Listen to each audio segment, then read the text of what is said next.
en définissant un projet micronational à l'échelle du Sénégal, on l'insère d'emblée dans sa dimension continentale.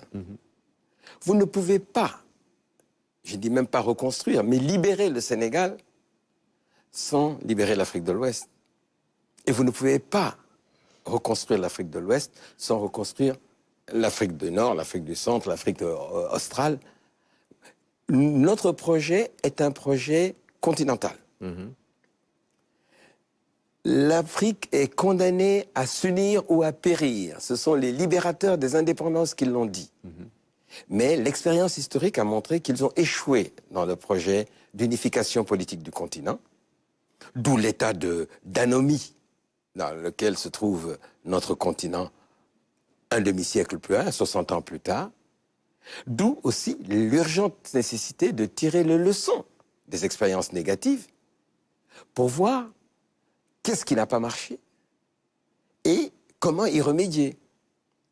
La caractéristique des Occidentaux quand ils occupent notre continent par puissance coloniale, c'est de regrouper leurs possessions.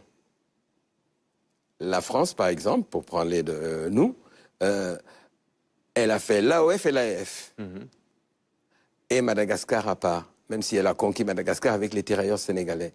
Mais au moment des indépendances, quand ils sont contraints de nous accorder une indépendance de façade, ils fragmentent l'AOF et l'AEF en une quinzaine, 16 d'États non viables.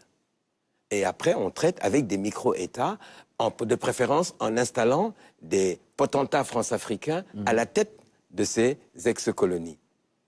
Mais si nous faisons le bilan, si nous faisons l'inventaire de la période écoulée, du demi-siècle écoulé, on se rend bien compte qu'on tourne en rond et qu'on régresse finalement. Donc, ça veut dire que la réunification politique de l'Afrique est une condition sine qua non de notre libération réelle, de notre libération effective. C'est-à-dire simplement d'être maître chez nous et qu'aucune puissance, aucun monstre extérieur ne puisse venir nous imposer sa volonté, que ce soit par les armes ou par la dette.